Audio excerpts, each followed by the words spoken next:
जीवमजीवं दब्बं जिणवरवसहेडचेरडीदिट्ठं देविन्दविन्दवन्दं वन्दे तं सर्वदा शिरसा। द्रव्य संग्रह ग्रंथ गाथा नंबर 8 गुरुदेव जी के प्रवचन के माध्यम से अपन स्वाध्याय कर रहे हैं। पेज नंबर 80 थर्ड पैराग्राफ से अपने को चर्चा करनी है। ये 8 नंबर की गाथा जीव के अकर्ता स्वरूप को कहने वाली गाथा है और जीव को किन किन अपेक्षाओं से कर्ता कहा जाता है। हाँ जी। ये बात यहाँ पर चलती है। तो कह रहे हैं घटपट आदि संयोग, स्त्री पुत्रादिक दुकान मकान संयोग का कर्ता तो जीव कदापि नहीं हो सकता, क्योंकि वो भिन्न द्रव्य हैं, भिन्न वस्तु हैं। एक द्रव्य दूसरे द्रव्य में जाके कुछ नहीं कर सकता, तो भी असद्भूत व्यवहार न से जीव को कर्ता कहा जाता है। अब यहाँ जीव मतलब भगवान आत्मा, ठीक है, क्योंकि उसको जानना हमारा पर्पज है। अब कह रहे हैं कि पर द्रव्यों के परिणमन में जीव का विकारी भाव निमित्त होता है, तो जीव के विकारी भाव क्योंकि जीव की ही पर्याय होने से उसका कर्ता तो जीव को कहा जा सकता है। वो उसकी क्या अपेक्षा है कि अशुद्ध निश्चय से जीव अज्ञान मोह राग द्वेष का कर्ता है।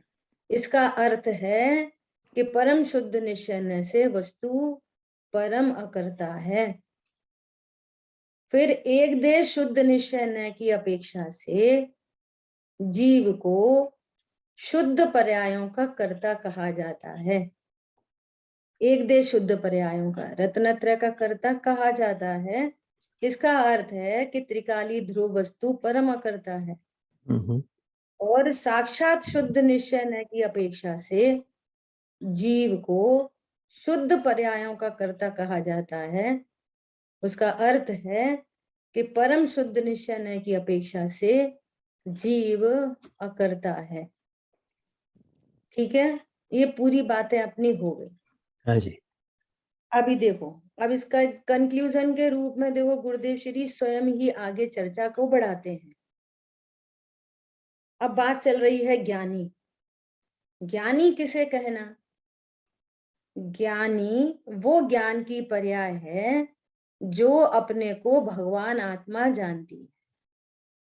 ज्ञानी मतलब वो ज्ञान की पर्याय जिस ज्ञान में इस वस्तु स्वरूप का निर्णय हुआ है कि मैं परम अकर्ता हूं, वो ज्ञानी है। और उस ज्ञान से अभेद करके पूरी वस्तु को ज्ञानी कहा जाता है ना। क्या कह रहे हैं? ज्ञानी जानता है कि मैं परजीव का, इस शरीर का तथा बाहर का कुछ नहीं कर सकता, ऐसा ज्ञानी जानता है। और अज्ञानी क्या जानता है? कि मैं कर सकता हूं। मैं तो जो ऐसा करता हूँ। जानता है कि हाँ मैं कर सकता हूं, ऐसा जानता है, उसको ही करने के विकल्प होते हैं। हाँ जी। मैं ऐसा कर दूं, अब उनके लिए ऐसा कर दूं, उनके लिए ऐसा कर दूं। अनंत विकल्पों से घिरा रहता है। और जो इस स्वरूप को जानता है कि मैं पर का कुछ कर ही नहीं सकता, क्यों नहीं कर सकता? बोलो, मैं पर का क्यों नहीं कर सकता? प्रश्न है। अत्यंत भाव है, बोलो। दो द्रव्यों में अत्यंत भाव है। हाँ, दो द्रव्यों में अत्यंत भाव है। और स्वयं की पर्याय हर समय हो रही है, तो उसमें दूसरे की पर्याय करने का मतलब ही क्या है? वो देखो, अपनी पर्याय कर रहे हैं, अपनी पर्याय हो रही है उस द्रव्य में, तो उसका कर्ता भी वही है, दूसरा कौन है? ये सबसे पहली बात, दो द्रव्यों के बीच में अत्यंत अभाव है। नंबर दूसरी बात, पर द्रव्य में अपनी योग्यता है परिणमन करने की। वो किस किस रूप से परिणमन करेगा, उसको क्या क्या संयोग प्राप्त होंगे, ये एकांत रूप से उसके कर्माधीन है, हम कुछ नहीं कर सकते। अब सामने वाले का असाता का उदय आया, सोचना, सामने वाले का असाता का उदय, और उसको देह आदि में कोई रोग आदि होना, एक्सीडेंट होना, कुछ भी वगैरह वगैरह लगा देना। और हमारा भाव ये है, सबका ये भाव होता है घर में जितने लोग हैं सब सुखी रहें, तो हमारे चाहने से उसका असाता का उदय बदलेगा? बोलो, हम ऐसा चाहें कि भैया कोई हमारे घर में कोई बीमार नहीं हो, कोई बीमार नहीं हो, कोई छोटी सी लड़की आई हुई है, कभी बीमार नहीं हो, कभी बीमार नहीं हो, और उसका असाता का उदय है। लॉजिक लगाओ ना, हेतु। तो हमारा ये परिणाम उसके असाता को रोक लेगा? नहीं, कुछ नहीं कर सकता। कुछ नहीं कर सकता। अच्छा, तो तुम्हारा ये परिणाम क्या किस काम आएगा? विकल्प है बस। विकल्प सुनो, अकेला विकल्प नहीं है, कर्म बंद हो रहा है बस। मिथ्यात्व नामक अनंत कर्म बंद करने के काम आएगा। हाँ जी। वो विकल्प फालतू नहीं गया, किस काम आएगा? पर मैं तो कुछ नहीं कर सकेगा, लेकिन मैं कर सकता हूं, मेरे परिणाम से जगत में सुधार बिगाड़ हो सकता है, इस परिणाम से मिथ्यात्व नामक अनंत पाप बंद होगा। संसार में गड़ेगा बस। हाँ, तो खुद का नुकसान हो गया। हाँ तो जी। भैया कोई किसी के बारे में सोचेगा नहीं, विचार करेगा नहीं। विचार, गुण स्थान प्रमाण विचार आना अलग बात है, लेकिन मैं किसी का कर सकता हूं, मेरे करने से किसी का भला बुरा हो सकता है, ऐसी मिथ्या सोच अलग बात है। हाँ जी। समझ आई बात? एक बात। दूसरी बात, जब स्वरूप समझ में आ गया, उसको ही तो ज्ञानी कहते हैं। ज्ञानी, अपन ने पहले चर्चा की, ज्ञानी किसको कहते हैं? जिसने अपने को अकर्ता ज्ञायक स्वरूप जाना है, उसको ज्ञानी कहते हैं। जो स्व को भी जानता है, पर को पर जानता है, उसको ज्ञानी कहते हैं। अब ज्ञानी को पता चल गया कि इन विकल्पों से पर में कुछ नहीं होता, तो उत्पन्न होते हुए विकल्प हीन होते हुए उत्पन्न होते हैं। समझ में आ रही है बात? और विकल्प उत्पन्न हुआ तुरंत, अरे ये अपने विकल्प से पर में क्या होगा, ये व्यर्थ है। तो वो पर धीरे, इसका लाभ क्या होता है कि वो धीरे धीरे पर से उसकी समय शक्ति बचती है और स्वभाव सन्मुख आता है, ये उसका बहुत गजब का लाभ है। और उससे उसका पारमार्थिक हित सध जाता है। क्या बताया? इस बात से क्या हुआ? उसका अपना हित सध गया, जो अपने हित से दूर था। समझ आई बात? उसका पंडित रास्ता साहब का श्लोक, ठीक हो गया। सुगम हो जाता है रास्ता। और दीदी पंडित ऐसे साहब भी का श्लोक है ना। ऐसे भी कह सकते हैं ना कि लॉजिकली भी विश्व की जो व्यवस्था है वे ऐसे ही बनी रहती हैं, क्योंकि हर द्रव्य में हम्म अपना द्रव्यत्व गुण है। अगर मैं किसी अन्य हम्म द्रव्य का करने जाऊं तो अन्य द्रव्य का कौन करेगा, तो कोई अन्य द्रव्य करेगा। तो इस तरह से करते करते तो विश्व की व्यवस्था ही नहीं बन रहती। तो विश्व की नहीं व्यवस्था रहना। ऐसे ही बनती कि सभी अपने द्रव्य गुण पर्याय में रहे, अपनी ही दुनिया अपने में ही है, बस वही विश्व की बस व्यवस्था है। बस, बहुत बढ़िया। अच्छा, हमने ऐसा दृष्टांत से समझो, सरल दृष्टांत से, यदि चीनी नींबू का काम करने लग जाए, तो फिर नींबू फालतू नहीं हो जाएगा? देखो, पूरी विश्व व्यवस्था बिगड़ जाएगी। फिर नींबू क्या करेगा? वो तो फालतू हो गया। तो चीनी ने नींबू का काम कर दिया। अब सुनना, जो चीनी नींबू का काम करने लग गई, उसको चीनी कौन कहेगा? चीनी का काम कौन करेगा? यानी उसको चीनी कौन कहे? तो दोनों की व्यवस्था बिगड़ती है। चीनी चीनी नहीं रहती, नींबू नींबू नहीं रहता, पूरी वस्तु व्यवस्था बिगड़ जाती। ये वस्तु, इसलिए समय सार जी में आचार्य भगवान ने कर्ता कर्म अधिकार में बहुत जोर डाला इस बात पे। क्या जोर डाला?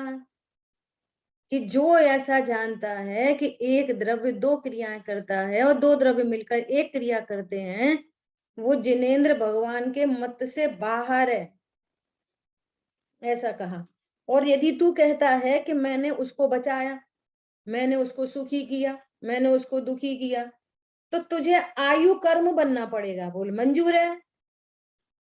निज आयु 6 से मरण हो, यह बात जिनवर ने कही। और आप कह रहे हो हम तो एट अ मोमेंट पहुंच गए थे, सो हमने बचाया। तो तुमने बचाया का अर्थ है कि तुम आयु कर्म बन गए। तब तो उसकी आयु बढ़ा सकते हैं। लॉजिक से विचार करो, कितनी गजब की बातें हैं। बोलो। जड़ बन गई, जड़। जड़ बनने तैयार हो? स्वीकार कर लो, इससे अच्छा स्वीकार कर लो।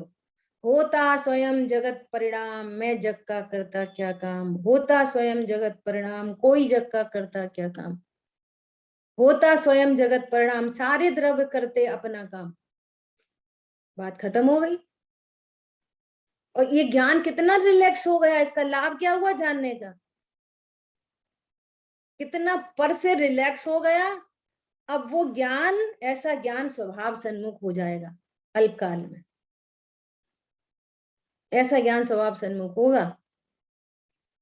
ये ऐसे बनेगी सामायिक की विधि, ऐसे बनेगी ध्यान की विधि। निस्सही निस्सही करके मंदिर में घुसते हैं। निस्सही मतलब सर्व संसारिक कार्यों से निवृत्त होके मंदिर में घुसना, प्रवेश करना। तो तुम संसार की आफत लेके तो सिर पे जाते हो मंदिर। हे भगवान मोड़ा, हे भगवान मोड़ी, हे भगवान ये, हे भगवान पैसा, हे भगवान शरीर। जैन शासन में तो देव दर्शन की विधि अलौकिक है, अनुमतियों जैसी नहीं है। चमड़े की वस्तुएं छोड़कर और जड़ चमड़ा की बुद्धि छोड़कर मंदिर में प्रवेश करना कि मैं स्त्री पुरुष हूं, अलौकिक है देव दर्शन की विधि भी। देखो क्या बोल रहे हैं, ज्ञानी क्या जानता है कि मैं परजीव का, इस शरीर का, बाहर का कुछ नहीं कर सकता। जड़ कर्म के कारण मेरे राग द्वेष नहीं होते। हम क्या करें, मैं तो कर्म का बहुत उदय है, घाती कर्मों का उदय, ऐसे ऐसा क्रोध उत्पन्न हो जाता है। नो, जड़ कर्म के कारण मेरे राग द्वेष नहीं होते, सुख दुख की अवस्थाएं नहीं होती। बोलो, चारित्र मोहिनी कर्म का मंद उदय हो तो सुख होता है ना, और चारित्र मोहिनी कर्म का उदय तीव्र हो तो दुख होता है ना, तीव्र आकुलता। तो कर्म के कारण हो रहा है ना मेरे पर्याय में सुख दुख। आभास है, आभास। नहीं नहीं नहीं, ऐसा नहीं होता। ऐसी स्वतंत्रता निश्चय करके तो सारे संसार का अभिमान दूर होकर सर्व प्रकार से स्वतंत्र हूं ऐसा भान होता है और सुखी होने का अवसर आता है। देखो बोलो, सबका भान, अभिमान चूर चूर हो जाता है। मैंने पर को बचाया, मैंने पर को सुखी किया, मैंने पर को दुखी किया, मैंने पर को मारा, मैं भला कर सकता हूं, मैं बुरा कर सकता हूं। सारा अभिमान चूर हो जाता है और वो दृष्टि पर से हटती है और स्वभाव सन्मुख होने का, सुखी होने का अवसर आता है ऐसे जीव को। तो करना नहीं चाहिए क्या? तो नहीं करना चाहिए था। अच्छा, आपने सोचा कि वो कम से कम 10,000 रुपए रोज कमाए, आप तो ऐसा सोचते हो। तो भैया 10,000 क्यों कमाए? 1 लाख नहीं कमा सकता रोज? 10,000 क्यों सोचते हो? पॉइंट पकड़ में आ रहा है? फिर 1 करोड़। हाँ, तो थोड़ा क्यों सोचते हो? या आपके अनुसार ही पर में कुछ हो सकता है? तो कितनी शांति और निश्चिंता का मार्ग है, और ये वस्तु स्वरूप है। और जितनी जल्दी ये वाली बात समझ में आ जाए तो उतना सुखी हो जाए। पहले भला करो अपने पर, आधा धन से नहीं चाहिए। कुछ विकल्प यदि आवे तो भी संबोधन समता में, सेल्फ संबोधन। अरे मैं तो अकर्ता गायक हूं, मैं पुरुष नहीं, मैं ज्ञान स्वरूपी आत्मा हूं। और जहां मैं स्त्री नहीं, मैं ज्ञान स्वरूपी आत्मा हूं। और जहां स्त्री पुरुष खड़ा हुआ तो वहां मैं किसी का पुत्र हूं, किसी की बेटी हूं, किसी का पिता हूँ, किसी का माँ हूँ, किसी की माँ हूँ, फिर मेरे बच्चे हैं, फिर कच्चे हैं, फिर इनको ये होना चाहिए, फिर वो होना चाहिए, ये हुआ नहीं हुआ, अनंत दुख के समुद्र में जाके गिरता है।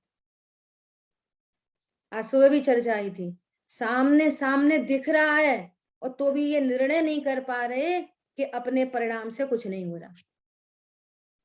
बोलो, फिर भी वंस अगेन ट्राई चल रही है, परंतु डिसीजन मेकिंग नहीं हो रही। बोलो, आ रही बात समझ में? बहुत गंभीर बात है। यहाँ अकर्ता ज्ञायक समझा रहे हैं, ये गाथा अकर्ता ज्ञायक बताने की गाथा है। और आप लॉजिक से बोलो मैंने पर का किया, आप किसी प्रकार का कर्तृत्व तो बताओ, कितनी सरल बात है।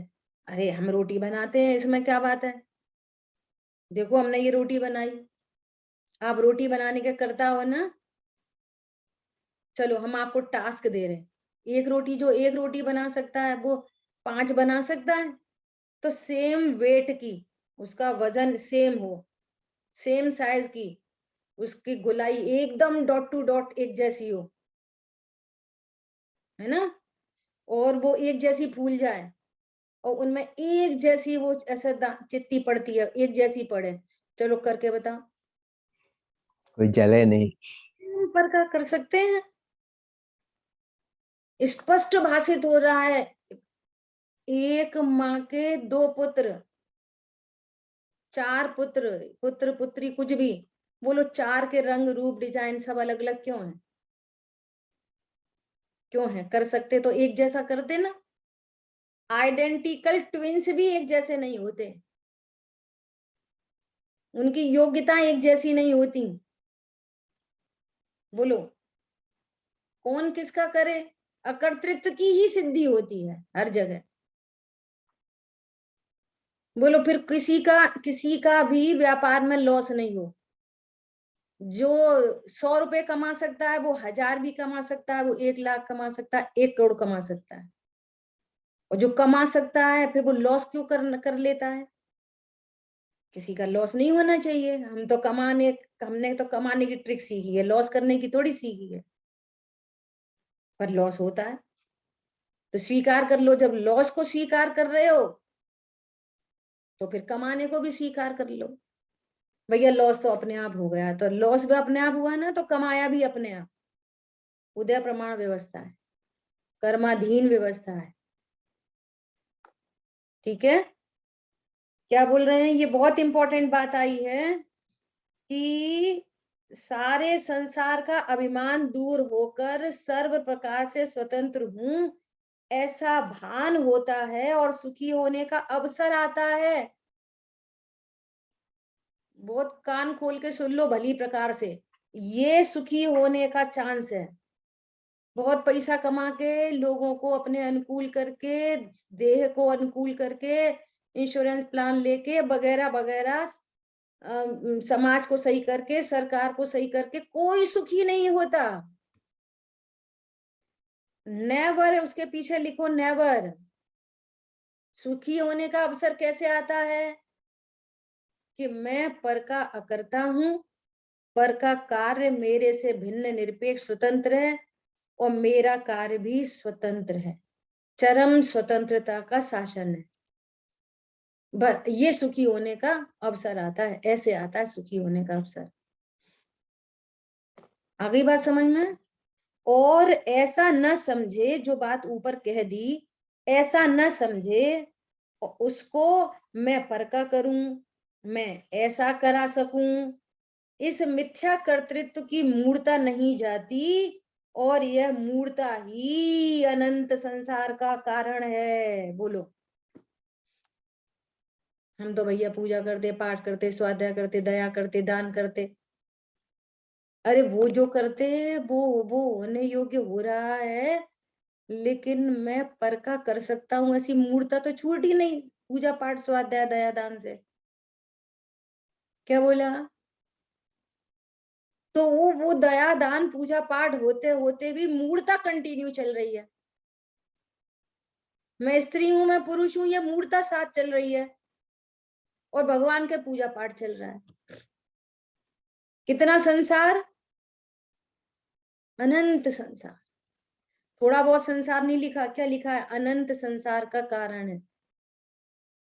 सुन लो ध्यान से, अनंत संसार का कारण हिंसा, झूठ, चोरी, कुशील, परिग्रह नहीं। एक अपेक्षा से कहते हैं, यह स्यादवाद है। यहाँ पर जो अपेक्षा चल रही है वो समझना। अनंत संसार का कारण हिंसा, झूठ, चोरी, कुशील, परिग्रह नहीं। अनंत संसार का कारण है कर्तृत्व की मूढ़ता। क्या बोला? कौन दोहराएगा? अनंत संसार का कारण जो है वो पर की मूर्ता है, और पर की मूर्ता का कारण ये पर के अंदर एकत्व, कर्तृत्व, ममत्व जो बुद्धि ये है, यही। ये और सुनो, जहां 5 पापों को कहा जाता है ना, ये कर्तृत्व की मूर्ता प्लस हिंसा, कर्तृत्व की मूर्ता प्लस झूठ, कर्तृत्व की मूर्ता प्लस चोरी। और जिसको मूर्ता होती है उसको ही हिंसा, झूठ, चोरी, कुशील, परिग्रह के भाव होते हैं। अनंतानुबंधी जाती है। जिसको ये कर्तृत्व की मूर्ता होती है, अकर्तापने का भान नहीं है, उसको ही ऐसे भाव होते हैं। कोई बोले हमें तो नहीं होते, तो भैया इनकी मंदता होती है। मंदता तीव्रता का फर्क है, लेकिन होती है। लोभ वृत्ति होती है, लोभ दिखाई नहीं देता बाहर से। समझ आई बात? मैं ऐसा बोलूं, ऐसा भोजन बनाऊं, मैं चबा कर खाऊं तो निरोगता रहती है, ऐसा भाव करे भी, लेकिन कोई जड़ की क्रिया आत्मा नहीं कर सकता। हाँ, उल्टा सीधा माना है, उस मान्यता का कर्ता यथार्थ में है, लेकिन हस्तादि की क्रिया का कर्ता कोई आत्मा नहीं। बोलो, हस्तादि की क्रिया का कर्ता आत्मा नहीं है। हाँ, उल्टी सीधी मान्यता का कर्ता वो आत्मा ही है। क्या बोला? हस्तादि की क्रिया का कर्ता योग और उपयोग है, हाँ, उसका कर्ता हाँ, आत्मा उसका नहीं कर्ता है। आत्मा नहीं है। क्या कह रहे हैं? हस्तादि की क्रिया की कोई क्रिया का कर्ता आत्मा है, ऐसा कभी नहीं समझना चाहिए। उल्टी सीधी मान्यता भले ही आपकी परिणति में हो रही है, ज्ञान श्रद्धान में, और उसके चलते राग द्वेष हो रहे हैं, तो ये परिणाम तो भले आत्मा में हो रहे हैं, लेकिन आत्मा ने हाथ नहीं हिलाया तो रोटी कैसे बनाई? बोलो, रोटी नहीं बन हाँ, रोटी नहीं बनाई तो फिर किया क्या? पुद्गल का परिणाम स्वतंत्र हुआ है।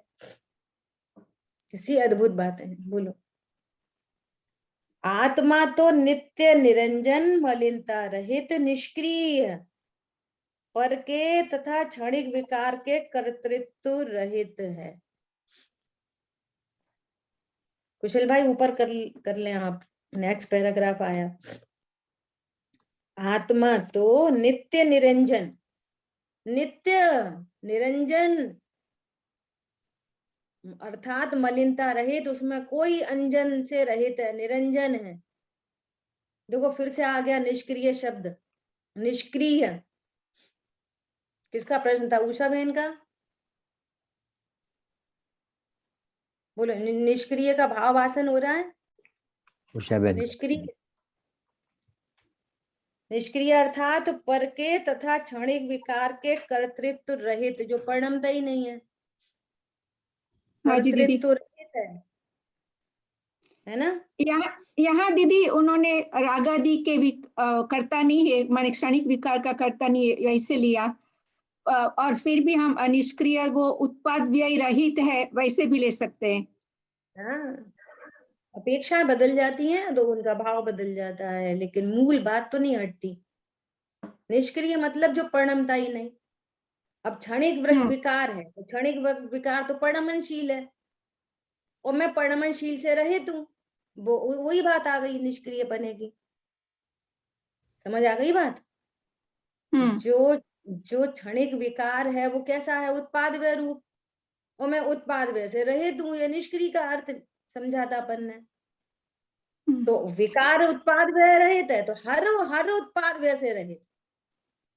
और हाँ, सुनो, निर्मल परिणाम भी, निर्मल परिणाम के बिना निर्मल भी। परिणाम, हाँ ये कहना था। हाँ, अहो उत्पाद व्यय निरपेक्ष ध्रुव जीवन हमारा है। एनी टाइप ऑफ उत्पाद व्यय, चाहे वो निर्मल पर्याय हो, पूर्ण शुद्ध पर्याय हो, अपूर्ण शुद्ध पर्याय हो या विकार हो, किसी का करता आत्मा नहीं। अपनी पर्याय का जब करता नहीं तो पर में जाके क्या करेगा बोलो। ऐसा निष्क्रिय पदार्थ हूं। अब निष्क्रिय का वापस भाव वासन, जैसा हूं वैसा ही रहता हूं, बाहर में कुछ भी हो जाए, अरे वो ऐसा हो गया, मर गए, मर गए, क्या मर गए, तुम तो जैसे हो वैसे हो, आनंद करो, मेरे में कुछ नहीं बिगड़ा। कितने आनंद की बात है। समझो अपन ग्वालियर हैं और फोन आया, नोएडा में भूकंप आ गया, तो फोन करा, फोन नहीं लग रहा, जब तक फोन नहीं लग रहा तब तक टेंशन, और फिर एक फोन लगा कि भैया तुम्हारी जो सोसाइटी है ना एकदम निरपेक्ष है, वहां कुछ भी नहीं हुआ उस सोसाइटी में। सुन के क्या हुआ, तूफान तो आया, सुनना ध्यान से, बहुत मार्मिक बिंदु है। तूफान तो आया पर हमारी बिल्डिंग में, हमारे फ्लैट में कुछ नहीं हुआ। आनंद किस बात का है, तूफान तो आया है पर हमारा फ्लैट सुरक्षित है। ऐसे ही बाहर में, संयोग में, शरीर में, कर्म में, कषाय में तूफान तो आया है पर परम निष्क्रिय पदार्थ सुरक्षित है, उसमें कुछ नहीं हुआ, बस आनंद। समझ आई बात। अनटच्ड, अनटच्ड, सेफ, हाँ इफेक्टलेस। हाँ, untouch effectless, fully safe, fully safe तत्व हूं मैं। बाहर में आते हैं तूफान, वो तूफान मेरा कुछ नहीं कर सकते। कितनी गजब की बात है, ये आनंद का समाचार है, गुड न्यूज है। और ये स्वरूप नहीं जानते ना तो इतनी इतनी सी सूचनाओं पर बस हर समय राग द्वेष, राग द्वेष। अब ये पता नहीं है कि इस राग से, द्वेष से अनंत बंध हो रहा है, ये अपने लिए हानिकारक है, ये बंधन संसार में रुलाएगा। तो ये निर्णय करो कि ये जो जीवन है ना, ये मनुष्य भव इतना सा जीवन नहीं है, जीव मरता नहीं है, अनादि अनंत है, आपको कहीं ना कहीं जाना पड़ेगा, ये मनुष्य देह छूटेगी, कहीं ना कहीं जाना पड़ेगा। समझ में आ रही है बात।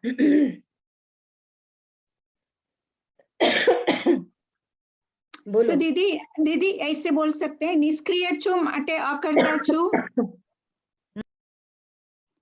कि बोलिए अकर्ता छु माटे बोलिए। नहीं, निष्क्रिय छु माटे अकर्ता छु, कि बोलिए बोलिए, अकर्ता मैं छु सुन माटे रही निष्क्रिय हूँ। छु। हाँ नहीं, मेरा वो बराबर, दोनों प्रश्न, साइड हाँ से। हाँ, तो मैं वही बोलती हूँ कि एक ही बात है कि वहां थोड़ी अलग से कुछ सोचना है। देखो, जो समस्या खड़ी होती है ना, उस समस्या को रख के समाधान इधर से देते हैं। जैसे कोई संयोग की बात करे तो इधर क्या दिखाएंगे, असंयोगी हूं, मतलब एक ज्ञायक भाव हूं। शरीर की टेंशन हो रही है तो क्या बोलेंगे, अशरीरी हूं, मतलब एक ज्ञायक भाव हूं। वस्तु, वस्तु में अनंत गुणात्मक, अनंत धर्मात्मक है ना, ऐसा बोला। अरे कर्मों से बधा हूं, अरे निष्कर्म ज्ञायक हूं, अबद्ध हूँ। टेंशन है, बहुत कर्मों की टेंशन है, निष्कर्म ज्ञायक हूं। अरे इतनी कषाय, इतनी कषाय, इतनी कषाय, तीव्र कषाय, मंद कषाय, कषाई तत्व हूं। तो वो एक ज्ञायक भाव के ही अनेक विशेषण है। पर्पस क्या हुआ, भगवान आत्मा, ज्ञान स्वरूपी भगवान आत्मा में हूं, करने की टेंशन है, अकर्ता बताएंगे, अकर्ता हूं। अब पूरे होल होल सोल में क्या बोल देंगे, अब तुम इतनी बातें करोगे, होल सोल में क्या बोल दिया, अरे उत्पाद वैसे ही निरपेक्ष हूं। अब सारा उत्पाद व्यय के अंदर सब लगा लो जो लगाना है। समझ आ गई बात। अच्छा, हाँ हाँ, बराबर, विशेषण तो वो भगवान आत्मा के ही है ना सारे, सब, हाँ। ऐसा पर्पस तो भगवान आत्मा अनंत धर्मात्मक है, तो अनंत धर्मात्मक को एक साथ तो कह नहीं सकते, वस्तु बहुत ह्यूज है, शब्द थोड़े हैं, और शब्दों में शक्तिशाली होने पर भी, वाच्यवाचक संबंध होने पर भी शब्द में दुर्बलता है। वो पूरी वस्तु को एक साथ नहीं कह सकते शब्द। जब बोलो इतनी विशाल वस्तु जो ओंकार ध्वनि में भी ध्वनित नहीं हो पाई, तो फिर आचार परमेष्टि से होते हुए हम तक कितनी आई? लेकिन जितनी आई वो पूरी आई।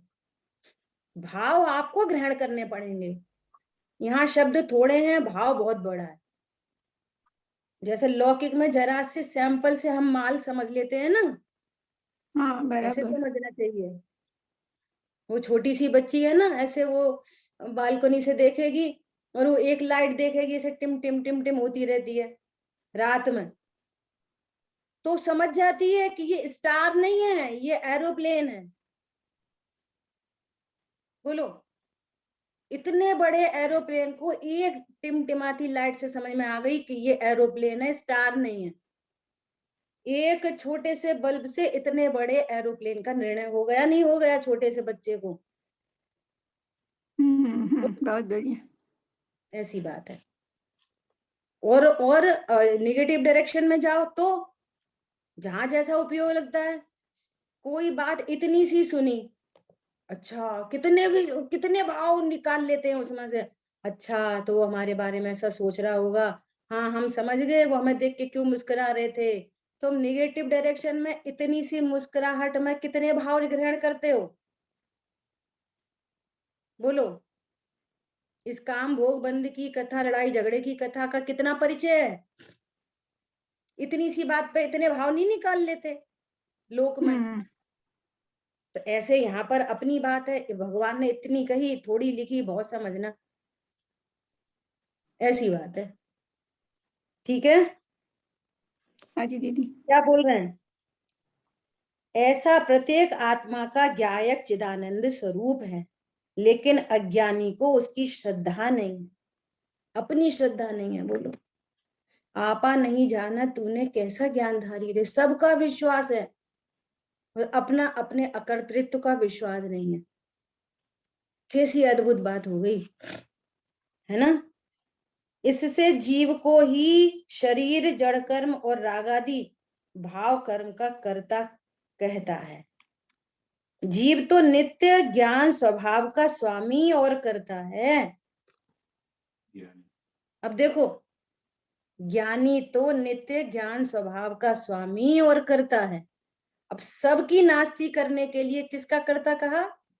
कल अपन ने चर्चा की थी, घटपट आदि का कर्ता नहीं है ना। पत्नी, दुकान, मकान, बच्चों का कर्ता नहीं। तुम नहीं कर्म बांधे तो तुम कर्म के कर्ता।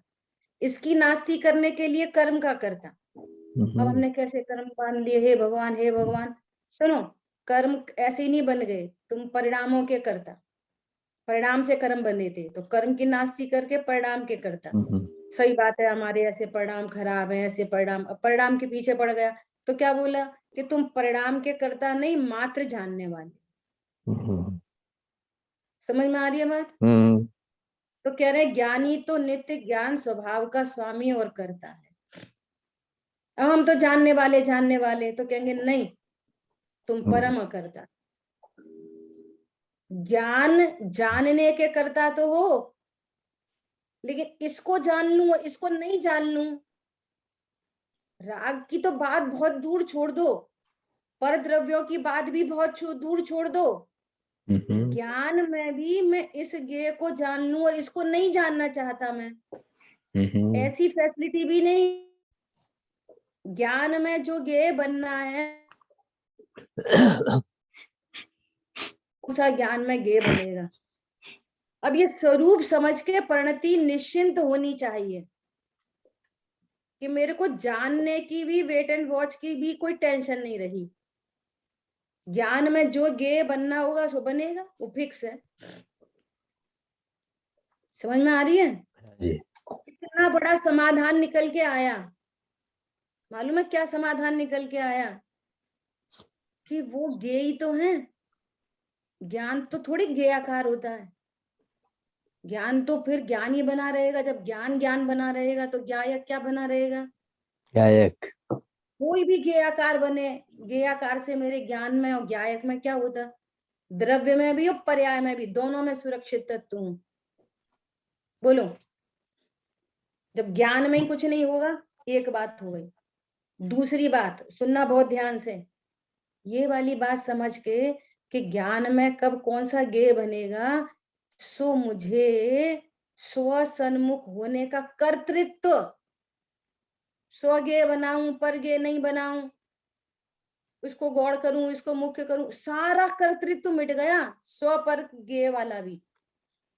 और अन्य की तो कहानी कौन करे। क्या बोला, ये भी फिक्स है कब स्वज्ञेय बनेगा, पर कब परज्ञेय बनेगा, ये भी फिक्स है। सारे कर्तृत्व की टेंशन मिटने वाले को अल्पकाल में स्वज्ञेय ज्ञान में आ गया। फायदा क्या हुआ, जब सबका कर्तृत्व मिट गया तो ऐसे जीव को ही स्वज्ञेय ज्ञान में ज्ञेय बन जाता है। वो अपने अल्पकाल में अपने षटकारक से अपने स्वकाल में ही बनता है। सो हटाने मिलाने की सारी व्यवस्था ज्ञान में से ही भी खत्म हो गई। चारित्र की पर्याय की तो बात छोड़ दो, और चारित्र की पर्याय में होने वाले अशुभ भाव का भी ज्ञान हुआ ना, तो भी मैं अशुभ का कर्ता नहीं, मात्र ज्ञाता हूं। और ज्ञाता नहीं, मैं ज्ञायक हूं। समझ में आ रही है बात? बहुत सुंदर दीदी। एक लाइन में कितनी गजब की बात आ गई। ये स्वीकृति हो गई तो ये जीव ज्ञानी हो गया। ये स्वीकृति यहाँ है, ये बस बहुत इम्पोर्टेंट है कि ये जो स्वीकृति अनंत पुरुषार्थ है। बस बस बराबर बराबर दीदी, बहुत सुंदर। कि देखो क्या कह रहे हैं, पर दीदी भाव दीदी बेंश्री का एक वाक्य है कि मैं जाननहारा हूँ मगर जाने छे ते ज्ञायक નથી। हाँ हाँ।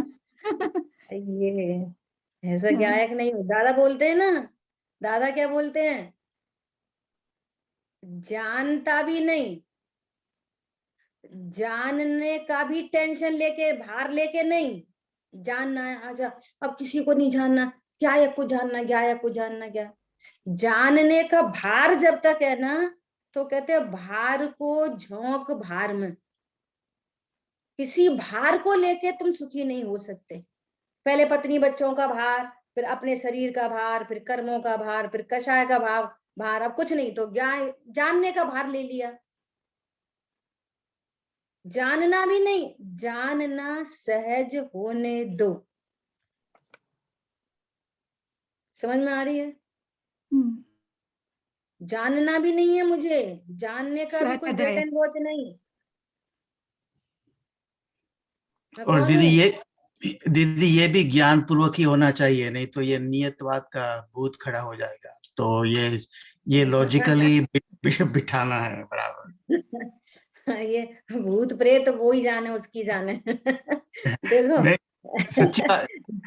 सही है, बात सही है। जिनवाणी में इसलिए कहते हैं ना अपन, ऐसे तो थोड़ा सा उसकी मस्ती की बात है कि जैसे ऐसा गाना है ना, बड़े धोखे हैं इस राह में, ऐसे ही आप यहाँ वस्तु स्वरूप को, अनेकांतमय वस्तु को स्याद वाद शैली से नहीं समझोगे तो जो टोडरमल जी ने सातवां अधिकार जो समर्पित हुआ, इसी बात पे तो समर्पित हुआ। कोई व्यवहाराभासी, कोई निश्चयभासी, कोई उभयाभासी। ये आभास आए किधर से? ये जिनवाणी पढ़ के ही आभास आए हैं पूरे के पूरे। वो उन्होंने तीनों आभासियों के मुख में ये स्वाध्याय के शब्द डाले हैं। बराबर दीदी। तीनों जो है ना, वो जो दलील दे रहे हैं तीनों, वो जिनवाणी की ही दलीलें दे रहे हैं। इसने वस्तु स्वरूप को, अनेकांतमय वस्तु को स्यादवत शैली से नहीं समझा। उन्होंने स्टार्टिंग की है कि जो जैन हैं, जिन आज्ञा को मानते हैं और फिर भी उनका मिथ्यात्व सुरक्षित है। क्यों? स्वाध्याय करते हैं, वो उसका मर्म नहीं समझ पाए, इसलिए अपन बार बार बोलते हैं। आज भी अभय जी भाई साहब को सुन रहे थे, वो यही वाली बात बोल रहे थे, पर्पस बोलो। इस नय का ये कथन है, आपने विवक्षा तो बता दी, लेकिन पर्पस तो बोलो, उससे किस प्रयोजन की सिद्धि हो रही है आपको? बराबर। जीव राग का अकर्ता है, प्रयोजन की सिद्धि बोलो। और जीव राग का करता है, प्रयोजन की सिद्धि बोलो। एक न कहता है करता, एक न कहता है करता, पर ये दोनों से प्रयोजन की सिद्धि होती है। अगर आपको बराबर। प्रयोजन की सिद्धि समझ में आ रही है तो आपने नयों के स्वरूप को जाना है। और प्रयोजन की सिद्धि नहीं आ रही समझ में, तो वो शब्दों की मारा मारी हो गई, फिर वो बौद्धिक व्यायाम हो गया। प्रयोजन आपके हाथ में माल नहीं आया। बहुत खूब दीदी, सही जी कहते ना, मक्खन नहीं निकला, मक्खन नहीं निकला ऐसा। तो बौद्धिक व्यायाम की बात नहीं है ये। इसने से ऐसा, इसने से ऐसा, इसने से ऐसा, इसने से ऐसा। आपके प्रयोजन की क्या सिद्धि हुई? आपको कुछ विशुद्धि बढ़ी, आपका ज्ञान सम्यक की ओर गया, आपको पर से निरपेक्षता भाषित हो रही है, अपना कर्तृत्व भाषित हो रहा है, आपकी विशुद्धता बढ़ रही है, आपके वो विकल्पहीनता को प्राप्त हो रहे हैं, आपको ज्ञातृत्व की ऊर्ध्वता चल रही है, आपको निश्चिंतता निर्भरता बढ़ती जा रही है। ये प्रयोजन की सिद्धि है। बहुत सुंदर दीदी। समझ आई बात? जी जी। हमारा प्रयोजन सदना चाहिए। देखो, टोडरमल जी ने लिखा है, कोई मंद बुद्धि भी बिना प्रयोजन के कुछ नहीं करता। तुम तो आगम में चेष्टा कर रहे हो भाई। जिस दिन पहले ऐसा होता था कि जब पर्व 10 लक्षण पर्व की वो आती थी ना, अनंत चतुर्दशी, तो पूरे के पूरे घर का वो होता था एक आसन, पूरे घर का एक जैसा, बिना हरी का, बिना हल्दी वल्दी का भोजन बनता था। अब सुनना, जब आज हरी बननी ही नहीं है तो ऐसा विकल्प आएगा, क्या सब्जी ले आए? बराबर। बोलो, जी। ऐसा विकल्प ही नहीं आएगा। कोई मंद बुद्धि भी बिना प्रयोजन बाजार तो नहीं चल देगा थैला उठा के। आज सब्जी तो बननी नहीं है, लानी कुछ है नहीं है, तो भी हम बाजार घूम के आ रहे हैं। ऐसा कोई करता है क्या? और हम तो इतना बड़ा महान काम करने जा रहे हैं, आगम के अंदर चेष्टा कर रहे हैं, भगवान की दिव्य ध्वनि के अंदर ये चेष्टा चल रही है हमारी। बोलो, और ये ऐसे ही चली जाए? ऐसा नहीं हो सकता। बहन श्री बहन कहती हैं पूरे ब्रह्मांड को शून्य होना पड़ेगा।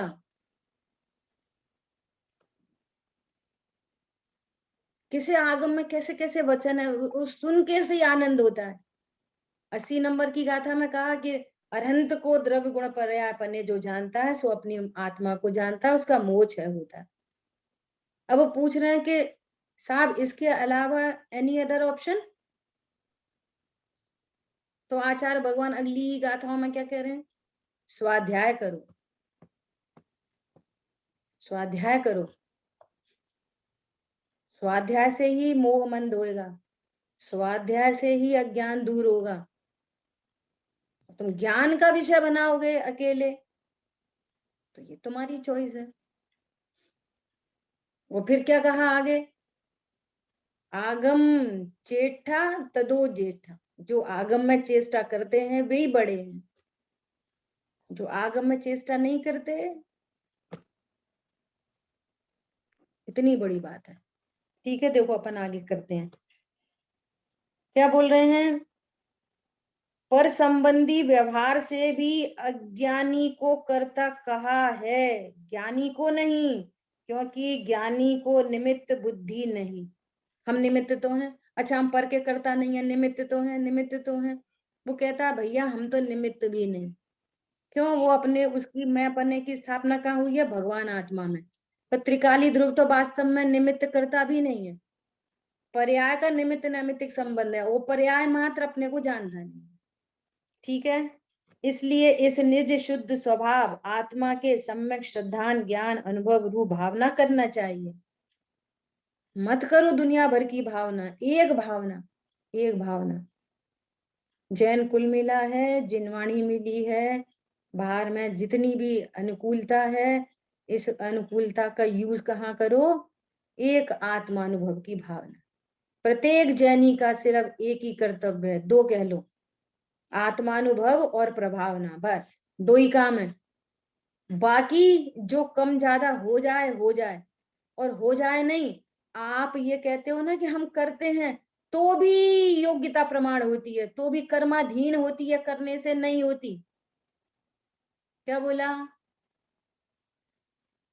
आप ये महत्वपूर्ण काम को छोड़कर वहां उपयोग को लगाते हो तो भी उदयाधीन ही होता है, तो भी हमारे अनुसार पर द्रव्यों में कुछ नहीं होता है। इसलिए पर को पर की ओर छोड़कर, संयोग आदि को संयोग आदि में छोड़कर, अभी भी परिणाम होंगे, उन परिणामों को निरर्थक जानकर अपना भला करना चाहिए। समझ आ गई बात? जी दीदी। क्या बोल रहे हैं? कमजोरी दुर्बलता से राग का अंश होए स्वीकार है, ज्ञानी को भी राग का अंश होता है, होए वह मुख्य नहीं, और शरीर की क्रिया हो उसमें ज्ञानी निमित्त भी नहीं। मैं निमित्त करता हूं तो पर की व्यवस्था शरीर आदि की क्रिया होती है, ऐसी अज्ञानी मानता है, ऐसी विपरीत मान्यता ज्ञानी को नहीं होती। बोलो, उसकी विपरीत मान्यता का करता है, और उस अज्ञानी को ही आरोप से, व्यवहार से करता कहा है।